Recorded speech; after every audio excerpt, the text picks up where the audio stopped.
আজকে অনেক দিন পরে মাছের মাথা দিয়ে পুঁই শাক রান্না করছি। তো এই রান্নাটা আমার হাজবেন্ড কিন্তু ভীষণ পছন্দ করে।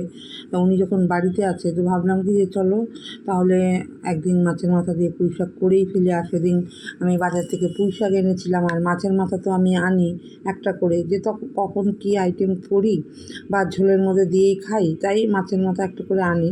তো ভাবলাম সবই যখন আছে তার চলো রান্নাটা আজকে করেই ফেলি। আর এই মাছের মাথা দিয়ে পুঁই শাক রান্না করতে তো বিশেষ কিছু লাগে না, ওই পুঁই শাক আর ওই কিছু সবজি, মাছের মাথা। এখানে আমি পেঁয়াজ দিয়ে করি মাছের মাথাটা দিয়ে পুঁই শাক। তো এখানে তেলের মধ্যে মাথাটা নুন হলুদ মাখিয়ে ভেজে নিয়েছি। তারপরে সেই তেলের মধ্যে পাঁচ ফোড়ন, শুকনো লঙ্কা, তেজপাতা ফোড়ন দিয়ে পেঁয়াজ কুচি সেটা দিয়ে দিলাম।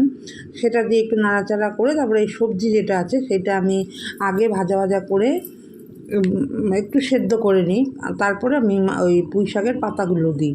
তো এখানে দেখো সবজির মধ্যে তোমার কুমড়ো, পটল, বেগুন, আলু এই দিয়ে করি আমি। আর ওই পুঁই শাকের ডাঁটাগুলো এটার মধ্যে দিয়ে দিই। তো এখানে তো রান্না বান্না করছি রসিয়ে কষিয়ে, আর রান্না করতে করতে তোমাদের সাথে একটু গল্প করে নিই। আর যেটা হচ্ছে, আর দেখতে দেখতে দেখো পুজোটা চলে আসলো। সত্যি তাই।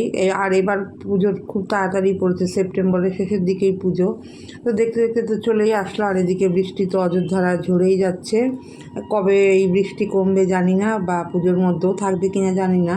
তবে পুজোটা আসে মানে আমার না, মানে আমি যেটা বলতে চাইছি, আমি না সেই আগের যে পুজোর যে আনন্দটা, আমরা যখন ছোট ছিলাম বা পড়াশুনো করতাম বা কলেজে পড়তাম, তখন যেই পুজোর আনন্দটা আমার মনে ছিল, বিশেষ করে আমার কথা বলছি, আমার মনে ছিল, এখন বিশ্বাস করো সেই আনন্দটা না আর পাই না।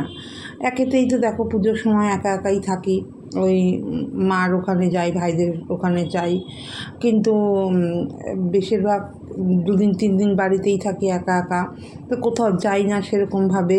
আর সেটাও বড় কথা না, বড় কথা হচ্ছে আমি না ঠিক সেই আগের আনন্দ, আগের যেই আনন্দটা ছিল পুজোতে, এখন আর সেই জিনিসটা খুঁজে পাই না। আর এখন কি বলো তো, দিন দিন সব কিছু জটিল হয়ে যাচ্ছে, সহজ সরল কিছুই নেই।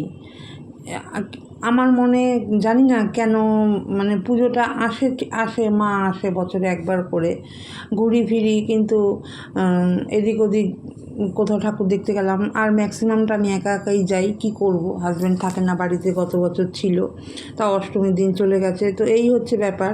তো আমি ঠিক সেই আগের আনন্দটা আমার মনে আর আসে না।